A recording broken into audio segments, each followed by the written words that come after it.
We've all heard stories of great ideas born from a sketch on a napkin. Creatives are always doodling, scribbling notes to spark their creativity. But what if you're just not an analog person? For whatever reason, better or worse, it's just not your thing. Well, today I have an exercise for our Photoshop folks that will have you looking beyond the tech and into the art of creative problem solving.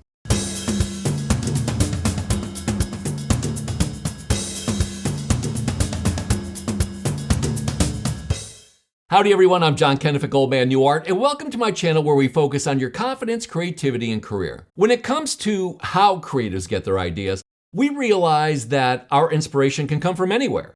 As these ideas develop, though, the process is usually linked to the visual of a group or solo brainstorming session complete with drawings, handwritten notes, mood boards, things like that. All very effective. But some of you working today aren't the sketchbook type, and many have never known a world without Adobe Photoshop. And if you've been working with this software or anything similar, it becomes an extension of your creativity, and maybe going back to paper and pencil just doesn't inspire you. Now, before we jump in, this is very important. I want to tell you that this is not a tech video or a how-to per se.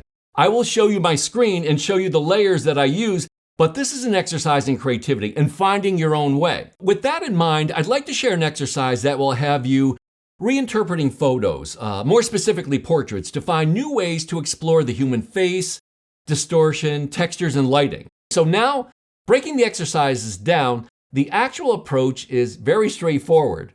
Reinterpret a portrait. And you can determine the parameters however you'd like, but remember, we're going for different.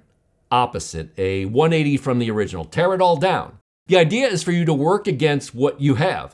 And I'd encourage you to really look at the details in the images that we may take for granted and make them work for you in a new way that was never intended in the original. And you can use a painting or a drawing, but I like to use a photograph, one that I haven't seen or I haven't taken. So I'm going to show you three different approaches. The first one, I use a photograph of a woman, and I apologize to this lovely model for what I did. And these images come from Envato. I'm a subscriber, I use a lot of their assets, and I don't get paid to say that, but it just has a lot of what I need.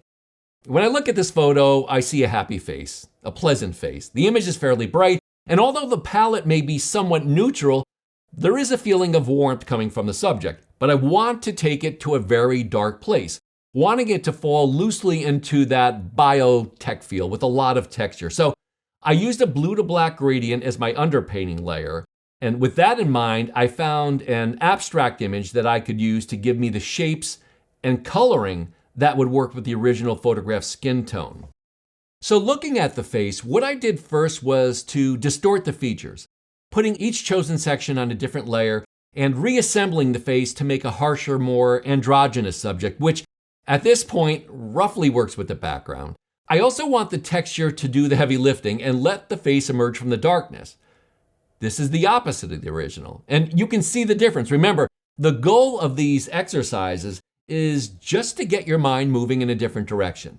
In the second variation, we use the same basic principle, but we're going to switch the parameters. With the first example, you saw that we were using the original portrait to base our departure from its overall tone, as well as using its parts as building blocks for our new image. In this instance, I took a portrait of an older man, this one with a more dramatic overall blue-gray tone. But this time, the brief that I gave myself was to create a cartoon character image in that Monty Python style, and also to switch up the overall palette from cool to warm, and of course, a different textural feel. First, I made the canvas a little taller and flipped the image horizontally. Then I just selected the features, and with a Shift Command Copy Paste from the original photo, I was able to reassemble the parts. I put each selection on its own layer, and I'll show you the layers I used to build the new face. And keep in mind that the coloring that you're seeing on these parts may seem odd and out of context, but trust me, they'll fit in with the other elements at the end. Okay, so we start with the nose, the beard, of course. That's a great beard. And I did reshape that along with everything else. Now, the eyes, ear, and hair layer, top of head, and lastly, cheeks. And to make it fit into that Terry Gilliam photo cutout aesthetic, Let's add a Victorian uniform, which I color balance to a blue-black.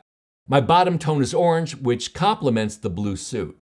And then for interest, I used a wallpaper print layer with the difference blending option, and I Gaussian blurred it to mimic a shallower depth of field. Now it's all about lighting, textures, and blending the two to bring everything together. A film grain and linen texture, a couple of vignettes to crudely suggest lighting. Now, adding this green seemed appropriately off-putting. Again, this doesn't have to be great. We're just trying to see something unexpected.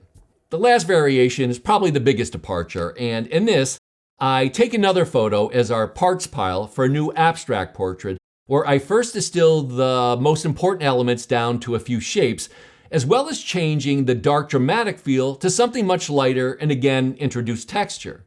Now, in looking at the details of this, the first thing that caught my attention were the eyes. So I isolated one in a circle, and then I wanted to capture her freckles, her skin, and the tone in another circle.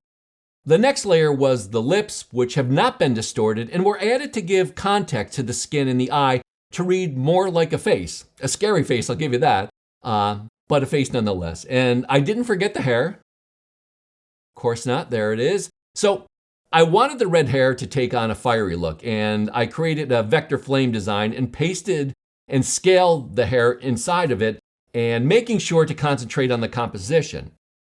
Next comes the color. We're going to move away from the intense dark feel into something pastel. So I added a layer of light blue to bring out her skin tone on the right and a pale yellow to play on the red of her hair.